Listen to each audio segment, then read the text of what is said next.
Монгол улсын төрийн тэргүү Монголын ард түмний эв нэгдлийг илэрхийлэгч хүрэлцэх, улс орныхоо тусгаар тогтнол хөгжил дэвшил, үр хүүхдийнхээ ирээдүйн сайн сайхны төлөө Монголоо гэсэн зүрх сэтгэлтэй хүмүүр, хүнсний хангамж аюулгүй байдал, үндэсний хөдөлгөөнийг дэмжиж, хамтран ажиллахын зэрэгцээ эх орондоо үйлдвэрлэсэн хоол хүнс бараа бүтээгдэхүүн үйлчилгээг худалдан авдаг эх оронч хэрэглэж байхыг ард түмэндээ уриалж байна. Өрх бүлээрээ хүнс үйлдвэрлэгч, улс орноор хүнс экспортлогч болохын төлөө төр засаг ард түмнээрээ нэгэн нэрж, нэгэн сэтгэлээр хамтран зүтгэцгээе. Баярлалаа. Эцэстэн нэг зүйл хэлэхэд эрхэм нөхөд сэтгэл гаргаж ажиллаа хийцгээе. Мөнх тэнгэрийн хүчин дор Монгол улс мандан бодох боллоо. Энэхүү уриалгад Монгол улсын үндэсний үйлдвэрлэгчид төрийн холбогдох албан тушаалтанд хамтран дотооддоо үндэсний хэрэгцээгээ хангахаар нэгдэж байна. Үүний дагуу хүнс хөдөө аж ахуйн хөнгөн үйлдвэрийн сайд болорчлон, жижиг дунд үйлдвэрийн газрын дарга Эрдэнэ сайхан болон ерөнхийлөгчийн зөвлөхөд үндэсний үйлдвэрүүдээр зочлолоо. Хүнсний үйлдвэрлэл сайн хөгжүүл дотоодосоо хүнсээ хангах төрлийн бодлого байх хэрэгтэй. Энэ бодлого бол бас энэ нөгөө хэлэхэд сүүлийн жилүүд алдагдсан байсан. Бид нэр бэлэнчиж гаднаас аваад байсан. Тэгэхээр гаднаас аль хийж чадах Монгол улстай хийж чадаж байсан зүйлээ авахгүй дотоодоо үйлдвэрлэлийн төлөө ажиллах нь бол юу вэнаас чухлаа. Ийм учраас бас газар дээр нь яг хүнсний салбарын үндэсний үйлдвэрлэгчтэй одоо ерөнхийлөгч явж нэвэж гисэн явж танилцлаа. Монгол улс за төр засаг хувийн хвшилтэйгээр маш сайн хамтарч ажиллаж чадаад ингээд ирэх 5 жилд үндэсний хувьсгал хийя, түүн дотор тодорхой бүтээгдэхүүн дотоод хэрэгцээг хангая. Нөгөө талдаа бас нэг том зорилго ирэх 5 жилд малын өвчнгүй эрүүл бус болъё гэж. Монгол үйлдвэрүүд яаж нөхөр үйлдвэрлэл 1-2 хоногийн дотор гараад бардуултанд дуусаад ингээд дандаа шинэ бүтээгдэхүүнүүд очтгоор онцлогтой. Тэгээ одоо манай сүүлийн үеийн үйлдвэрүүд бол бүгд технологичсон. Тэгэд манай энэ баялаг бүтээгчд юугаараа бахарч байгаа нэхээр технологиороо бахарч чинь дээр нь ажилтаа албан хаагчрал бахархдаг. Үнэхээр энэ одоо баатрууд чинь цаг үеийн тий. Тэгэхээр одоо энэ цаг үеийн энэ баялаг бүтээгчдийн баатруудыг Монгол улсын ерөнхийлөгч бодгоор өөрөө улс төрийн манлал гаргаа ингэж дэмжиж байгаа ийм одоо явдал бол одоо анх удаа болж байна. За мэдээж үндэсний үйлдвэрүүдээр явж байгаа нэг зорилго бол үндэсний үйлдвэрүүдийг төр бодлогоор дэмжих, цаашид бол одоо ард иргэд маань бас төр хувийн хвшил маань бас манай адид одоо эх оронч худалдаа авалтыг одоо хийх үндэсний бүтээгдэхүүнүүдэд дэмжих энэ бодлогыг бас уриалж авч байгаа. Одоо хүнсний үйлдвэрүүдэд шаардлагатай нэг зүйл байгаад байна. Энэ юу гэхээр хүнсний үйлдвэрлэлд захлагын одоо доголдол, тасалдал үүсгэхээс үүдээд хүнсний үйлдвэрлэл доголдох, тасалдах, цаашлбал хүнсний одоо бүтээгдэхүүний чанарт нөлөөлөх ийм асуудлууд үүсэж байгаа. Тэгэхээр цаашид бид нар эрчим хүчний доктортой байдал, эрчим хүчний хангамж, дэд үтсийн асуудлаа бас давхар шийдэхгүй бол энэ хүнсний үйлдвэрлэл асуудал үүсэх эрсдэлтэй байгаа. Одоо 90 онд болсон тэр одоо ардчилсан хувьсгалаас хойш энэ үндэсний томоохон үйлдвэрүүдээ бид нар байхгүй болгочихсон юм харамсалтай байна. Тэгэхээр энийг Монгол улсын ерөнхийлөгч хараад үндэсний үйлдвэрүүдэд дэмжээд ийм аян зохион байгуулад өнөөдөр ингээд үйлдвэрүүдэд танилцаад газар дээр нь танилцаад одоо саад бэрхшээлийг нь сонсоод яаж шийдвэрлэх үгээд ингээд явж гин гэдэг бол Монгол улс одоо төрийнхөө түвшинд асар өндөр түвшинд бол одоо энэ талд анхаарч байгаа гэж ойлгож байна. Үндэсний хувьсгал. Эх орондоо хүнсний хувьсгал хийцгээе. Үндэсний хангамж аюулгүй байдал үндэсний хөдөлгөөн. Монгол улсын ерөнхийлөгч Ухнагийн хүрэлцэх үндэсний үйлдвэрлэгч Апу хувьцаат компани үйлдвэрлэл үйл ажиллагаатай танилцлаа. Тус компани нь нийт 2000 гаруй ажилчтай бөгөөд 11000 гаруй харилцагчдаараа дамжуулан хэрэглэгчтэй эрүүл аюулгүй олон улсын стандартад нийцсэн бүтээгдэхүүнээр хангаж байна. Мөн уулзалтын үеэр Монгол улсын ерөнхийлөгч 40 гаруй нэр төрлийн сүүн бүтээгдэхүүн үйлдвэрлэдэг Афу Dairy компани Монгол сүүний үйлдвэрийн үйл ажиллагаатай танилцлаа. Тус компани сүүн бүтээгдэхүүний дотоодын зах зээлийн 30%-ийг хангадаг бөгөөд Монгол сарлаг төсөл хэрэгжүүлэхээр төлөвлөсөн байна. Дэлхийн нийтийн хандлага өөрөө хариуцлагатай хэрэглээ гэдэг рүү явж байгаа. Дэлхийн нийтээр бид нар тэрний дагуу үйлдвэрлэлээ явуулаад эхэлсэн байгаа. Одоогийн байдлаар бид нар 36 градус, 34 градусын архийг зах зээлд нэвтрүүлж эхлээд байгаа. Тэгэхдээ мэдээж хүмүүс энэнд дасахын тулд цаг хугацаа хэрэгтэй. Бид нар танин мэдүүлэх, тэр сурталчлах, энэ зөв гэдгийг харуулахын тулд үйлдэлээрээ энийг дэмжиж харуулнаа. та. Түүхийс үйл авахаас эхлээд бэлэн бүтээгдэхүүнийг хэрэглэгчийн гарт хүртэлх бүхий л үе шатанда аюул эрсдлийг хянах тогтолцоог хэрэгжүүлэн 24 цагийн тасралтгүй үйл ажиллагаанд лабораторитой хяналт чанарын хяналтыг хийж ажиллаж байна. Бело Нарийнбов бэкерийн бүтээгдэхүүн үйлдвэрлэлийн журуур компанид Монгол Улсын ерөнхийлөгч хүрэлцэх ажлан тус салбарын өмнө тулгамдж буй бэрхшээл санал санаачлагыг сонслоо. Энэ үеэр журуур компани дэд захирал мөнгө цул манай улсад зөвхөн ажилгүй иргэд малчдыг л дэмжих бодлого яригддаг. Хүнсний хөвсгөл төдийгүй бусад салбарын үйл ажиллагааг дэмжихийн тулд ажил олгогчдыг дэмжих хэрэгтэй гэдгийг хэллээ. Жохон сэтгэл дундуур байсан юм юу гэвэл манайх ер нь одоо энэ хүнсний хангамж аюулгүй байдлын улсын юм хөдөлгөөн өрнүүлж байгаа нь маш их чухал юм байна гэдэг. Яагаад гэвэл тэн дотор ердөө хүнсний үйлдвэрлэлийн 9 хүн компани, хөнгөн үйлдвэрийн ганцхан компани гэсэн шүү дээ. Тэгээд тэрэн дотор ихэнх нь бол одоо нөгөө социализмын үеийн манай улсын том үйлдвэрүүд илүү байсан. Шинээр яг байгуулад манайх шиг нөгөө анхнаас нь төлөвлөсөн компани бол тэн дотор бас байгаагүй. Тэгэхээр уг нь улс нөгөө хөгжлөө зүг болгоё гэвэл үйлдвэрлэгчид энэ топцууд болноор орж ирэх ёстой юм шиг. Монгол Улсын ерөнхийлөгчийн санаачилсан хүнсний хангамж аюулгүй байдал үндэсний хөдөлгөөнийг дэмжиж идэвхтэй оролцсон гэдгээ Ханга Милс компани ерөнхий захирал Гамбат илэрхийллээ. Хурах хурлын үйлдвэр хоногт 120 тонн улаан буудаа боловсруулах хүчин чадалтай хамгийн сүүлийн үеийн тоног төхөөрөмж бүхий бүрэн автомат үйлдвэр юм. Маш зүйтэй санаа цаг үе олсон. Тэгээд одоо энэ бол ажил хэрэг болох. Ялангуяа дунд шатны байгууллагуудыг анхаарах. Манай яам бас анхаарах. Айл гэж бодох юм бол бид нар хөнсөн хүнээс буудаг айл ямар айл? Хажуу айлаас очоод айлуу цагаан бодоо өгөөч гэвэл хамгийн муугаад өгнө шүү дээ. Тэр бол ойлгох. Тийм учраас таны тавьж байгаа асуудал маш зүйтэй. Бид нар бол маш дэмжиж байна. Чадхаараа бид нар одоо энэ хэрэгжүүлэхэд төлөвлөсөн. Ерөнхийлөгчийн санаачилсан хүнсний асуудлыг бол би өөрөө бүрэн дэмжиж байна. Би бол энэ гурван үйлдвэрийн салбарт 17 настайгаас эхэлж ажилласан. Одоо 50 жил болоод 70 настайд дэвтгүүрт гарсан. Энэ хугацаанд бол би энтэн гурван үйлдвэр гэдэг газарт багасаа ажиллаад 30 жил болсон.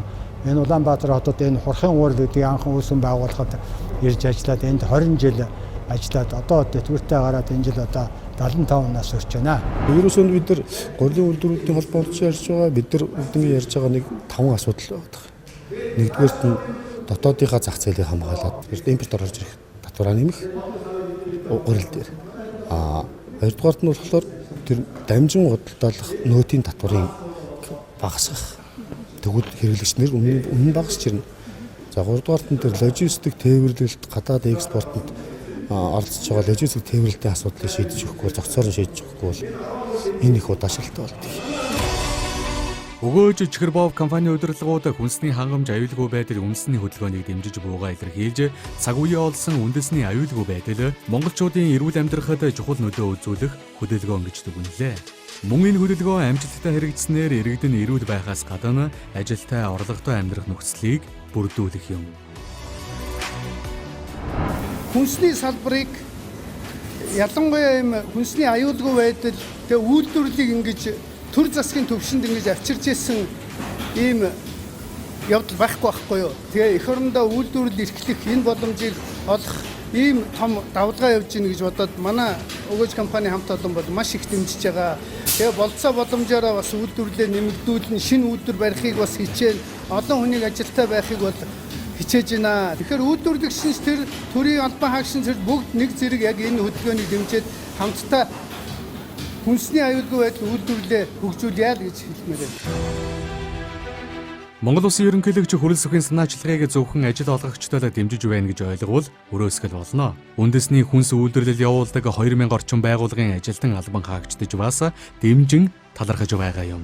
Тухайлбал 60 орчим нэр төрлийн бүтээгдэхүүн үйлдвэрлэн газар шин барааны тэмдэгтэйгээр худалдан борлуулдаг GFT Trading компани ажилчид хүнсний хувьсгал орон даяар хэрэгжиж эхэлсэн нь тэдний ажил амьдрал эерэг нөлөө үзүүлнэ гэж үзэж байна.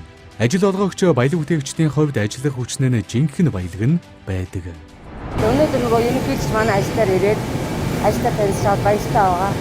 Тэгээд үр дүн сайн гараасаа гэж бодож байна. Сая нөгөө коронавигийн үеэр бол манайх ерөөс ажил тастаагүй байгаа. Дандаа ажиллаж исэн. Бус газрууд амарч байхад манайх дандаа ажиллаж исэн. тэрүүгээрээ багтай шүү дээ. Миний би энэ газар шин үйлдвэрт ороод 2011 оноос хойш ажиллаж байгаа.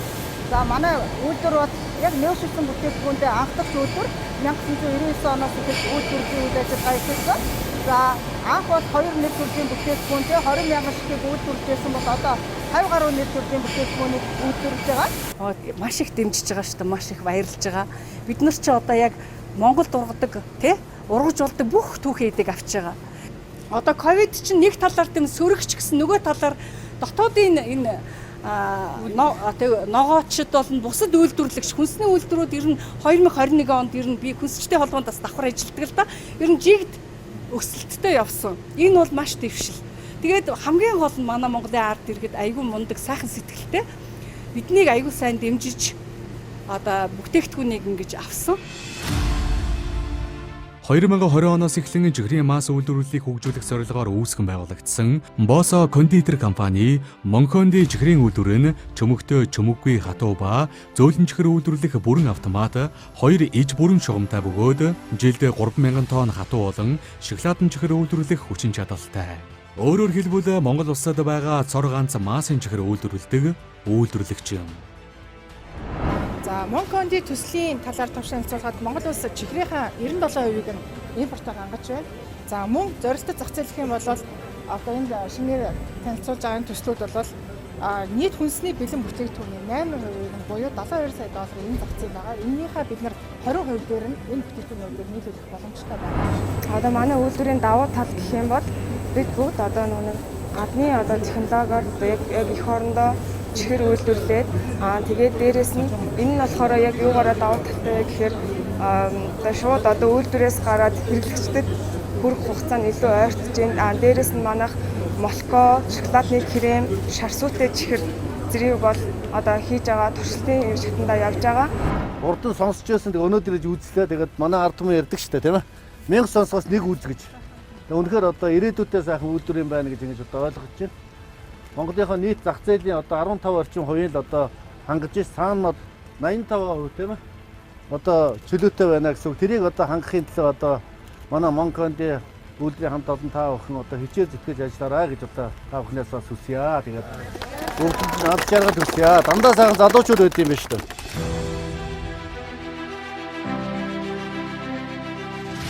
Эрүүл аюулгүй хүнсэнд сав баглаа бодол хамгийн чухал нөлөөтэй. Тухайлбал сүүлийн үед иргэдийн ихээр хэрэглэж байгаа цэнхэр шар савуудыг химийн хортой болон аюултай бодис хадгалах тээвэрлэхэд нэг л удаа ашигладаг байна. Гэвч бид өдөр тутам хэрэгэлсээр байна. Иймд төрийн тэргүүн үндэсний сав баглаа буудлын үйлдвэрлэгчид чиглэл болон оф пластик компаниудтай уулзаж бодит нөхцөл байдалтай танилцлаа. 1990 оноос хойш нийтийн хоолны тоног төхөөрөмжийн засвар угсралтын чиглэлээр үйл ажиллагаа явуулж буй чиглэл компани хоол үйлдвэрлэлийн зориулалтын сав тоног төхөөрөмжийг дотооддоо үйлдвэрлэдэг бол оф пластик үйлдвэрийн хувьд 170 орчим ажилтан 70 орчим машин тоног төхөөрөмжтэйгээр үйл ажиллагаа явуулж гэлгэрүүд баглаа буудлын зах зээлийн 50-60%-ийг дангаараа хангадаг байна. Бид хойштой бол одоо энэ 100 гаруй одоо юм ажлын байртай ганхан үйлдвэрлэлдээ дангаараа 100 гаруй хүн ажиллахын зорилттой ажиллаж байгаа юм байна. За энэ доогуур бол манай яг миний тоног төхөөрөмжийн засварчин үеэс авах зоргонууд манай компани түүхэн хөгжлүүд 25 жилийн одоо манай 25 жилийн үйлдвэрийн нээлтийг өргөн байж одоо энэ хүнсний аюулгүй байдлыг ярьж байгаа дээр одоо хүнсний аюулгүй байдал дээр одоо нэг тоног төхөөрөмжийг бол ерөнхийдөө тоног төхөөрөмжгөөр бол төсөөлөхгүй. Ягаад гэвэл хүнсний ч одоо хичнээн аюулгүй газар ингээ үйлдвэрлэсэн ч гэсэн тоног төхөөрөмж юм уу сав баглаа бодол дээр анхаарахгүй бол тэр хүнс одоо нэг хадгалах юу горим наалдаг. Тэрэн дээр зориулаад манайх одоо 304-ийн нэржээр одоо энэ жилд одоо шингэн хүнс хадгалах гэдэг ганц сав гэдэг усны сав үйлдвэрсэн байгаа тэр хүрээр нь. Тэгэхээр энэ усны савыг одоо төр засгаас дэмжиж одоо худалдаа авалтын дэмжиж одоо хүмүүсийн эрүүл мэнд дээр нь анхаарад өгөх юм бол одоо энэ маш сайн одоо төсөл явагдаж байгаа. Монгол Улсын ерөнхийлөгч Хүрэл Сүхийн санаачилсан хүнсний хувьсгалын эхлэл орон даяар амжилттай хэрэгжиж гэллээ. Энэхүү үндэсний хөдөлгөөн өрнөх 5 жилийн хугацаанд бидэнд засаж залруулах, шинжлэх олон тулгамдсан асуудал бий. Үүний нэгэн итгэмжлэгдсэн лабораториудын хүчин чадал нөөц бололцоо юм. Хэрвээ монголчууд бид аюулгүй хүнс хэрэглэе гэвэл судалгаа шинжилгээ лабораториудад зайлшгүй анхаарах шаардлагатай. Иймд Монгол Улсын ерөнхийлөгч хөрөлсөх өнөөдөр эх орны түүчээ болсон зарим лабораториудын нөхцөл байдалтай газар дээр нь очиж танилцлаа. Улсын мал эмнэлэг ариун цэврийн төв лаборатори нь 1947 онд байгуулагдсан цагаас эхлэн Монгол Улсын нутаг дэвсгэр мал амьтны гоц халдварт өвчнийг илрүүлэх экспорт импортын мал амьтан тэдгээрийн гаралтай бүтээгдэхүүн түүхийдэд ариун цэврийн магадлан шинжилгээ хийж баталгаа гаргах гэх мэт үйл ажиллагааг тасралтгүй хийсээр ирсэн. Мал эрүүл бол хүн эрүүл байдаг тул хүнсний хувьсгалт энэхүү лабораторийн өр нөлөө их бий. Хүнстэй аюулгүй байдлыг хангахад одоо та бүхний маань эрдэм боловсрол, мэдлэг туршлага, ажил хөдөлмөр энэ улсад одоо урдын адил, урдынхаас улам илүү их чухал байна гэдгийг одоо ерөнхийлөгч бас хэлье гэж хүсэж байна. Тэгээд энэ улсын мал эмнэлгийн ариун цэврийн төв лабораторийг одоо хүчин чадлыг бэхжүүлэх, тоног төхөөрөмжийг сайжруулах, барилга байгууламжуудыг одоо шинээр барьж байгуулах энэ чиглэл хэдүүлээ санаачлах гаргаж хамтарч ажиллая тийм ээ. Одоо байнгын орны дарга маань явж байна.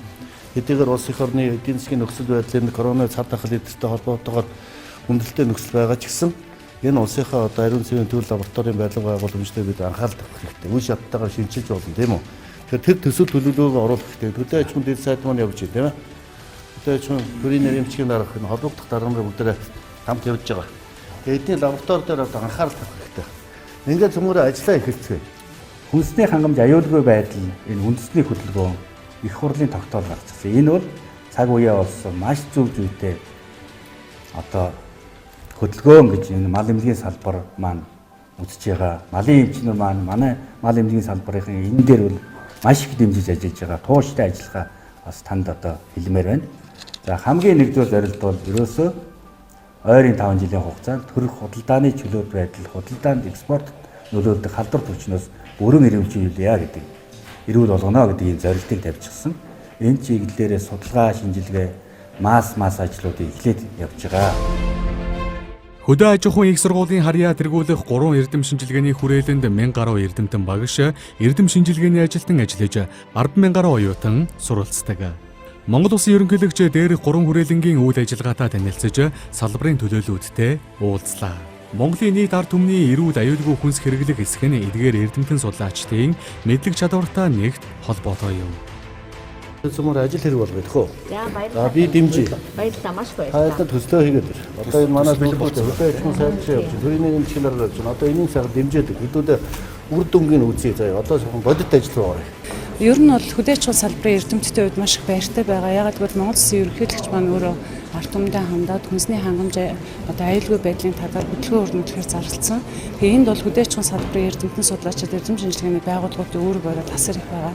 Тэгээ бидний гаргасан айгүй маш олон жилийн судалгааны үр дүнд гаргасан инновацийн бүтээгдэхүүнүүд, байгаль талбай технологиудыг үйлдвэрлэлд нэвтрүүлэх юм сайхан бүрэн боломж олдох байхаа. Төрийн тэргүүн маань анхааралтай аваад одоо гарсан бүтээгдэхүүнүүдийг үйлдвэрлэлд нэвтрүүлэхэд одоо бодлогын дэмжлэгийг үзүүлэхэд улам одоо оновчтой юм алтмууд шийдвэрүүд гарах байх гэж харж байгаа.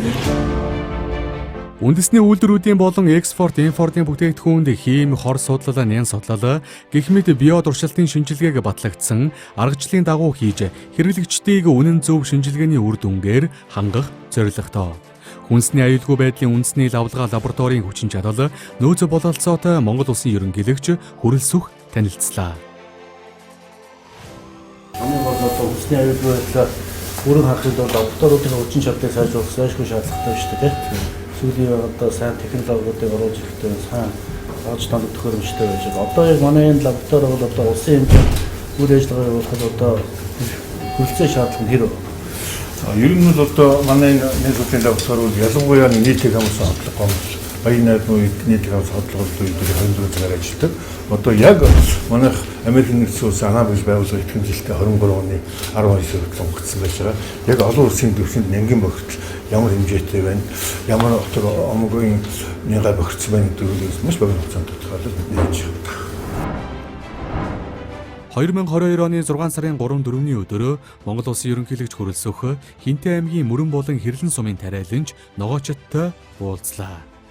Энэ 5 жилийн хугацаанд миний хэлээд байгаа 19 нэр төрлийн одоо хүнсний бүтээгдэхүүнээр эх орноо хангаж байна. Ингэсэн байхад бид нар бол одоо гэдэс саттай амьдрнаа.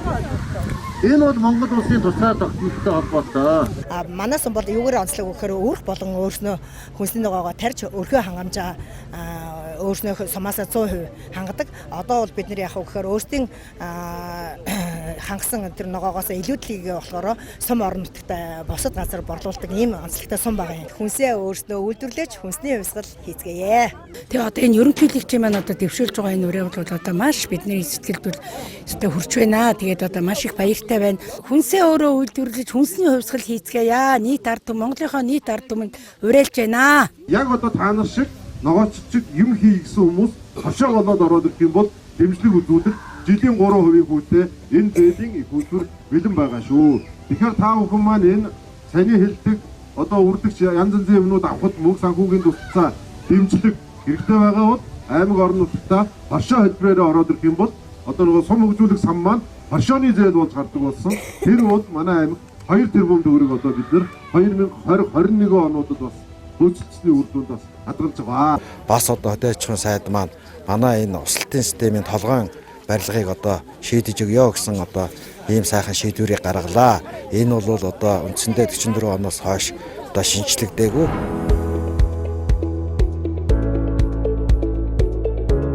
Энэ хүрээнд Монгол улсын ерөнхийлөгч Хинтээ аймгийн Хэрлэн суманд ажиллах үеэрээ Хинтээ тариалан компани захирал Батнарангийн 8 дахь жилдээ туршиж байгаа тариалалтын технологид танилцсан юм.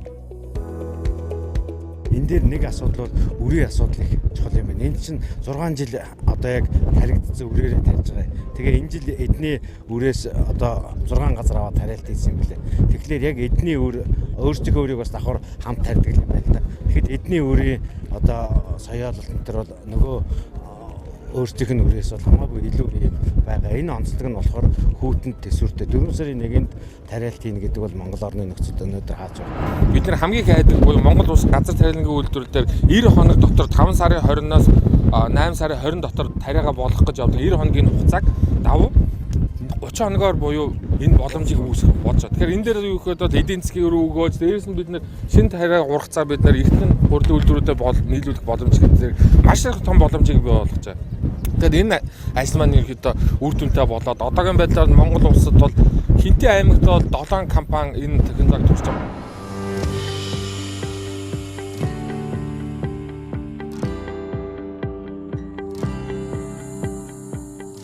Хэрлэн суманд нийт 700 талбайг хамарсан усалгааны систем нэвтрүүлэх төсөл хэрэгжиж байгаа бөгөөд бүрэн ашиглалтанд оруулаад тариалалтын хэмжээ 7 дахин нэмэгдэж Хинтээ аймгийн хүнсний ногоог 100% дотоодоос хангах, цаашлаад зүүн бүсийн аймагуудыг хүнсний ногоогоор хангах боломжтой байна. Жисэн байршилд ерөнхийдөө ингээд 700 гааг хамарсан ийм усалгааны ногооны газрын усалгааны төсөл гэсэн үг. Тий. Ногоочдыг дэмжих мэдээж одоо ган гачтай үед усаараа ингээд нөгөө тариалтыг дэмжих ийм гол бодлого явуулж байгаа юм байна. Энэ бүтээн байгуулалтыг юм хийгээд яг эхлээ явж байгаа. Ковид 2 жил өнгөрлөө шүү дээ. Энэ хооронд бол ногоочд бол 2 жил дараад ногоогоо одоо хөлдөөлөө нуугаад авах үнэн. Яагаад гэвэл хураах одоо ажилчид олдохгүй. Техник байхгүй. Тийм учраас өндөр байгаа болцоогоор ашигласараад хураах нь хураагаал үлдээх нь үлдээгэл хөлдөөгöd авсан.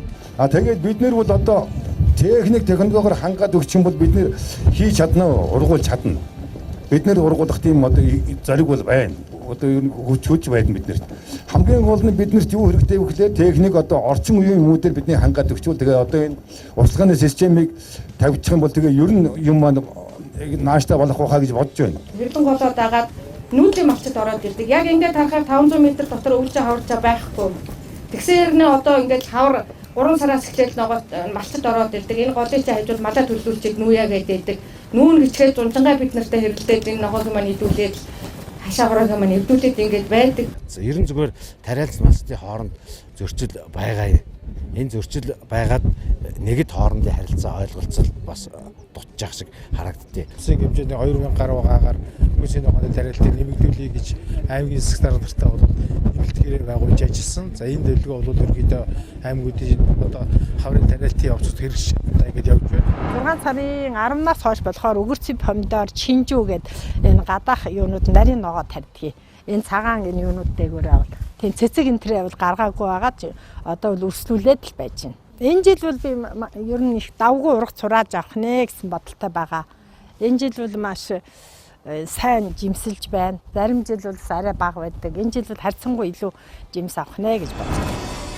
Монголчууд бид өнөөдрийн байдлаар нийт хүнсний хэрэглээнийхээ 50 орчим хувийг гадны улсаас импортлож авч байна. Хэрвээ манай улсын хүнс боловсруулдаг 1900 гаруй үйлдвэр цэгүүд баялаг бүтээгчид Монгол улсын ерөнхийлөгч Хүрэл Сүхийн санаачилсан хүнсний хувьсгалыг түүчээлэн дэмжиж чадвал бид эрүүл аюулгүй хүнс хэрэглэх боломж бүрдэнэ.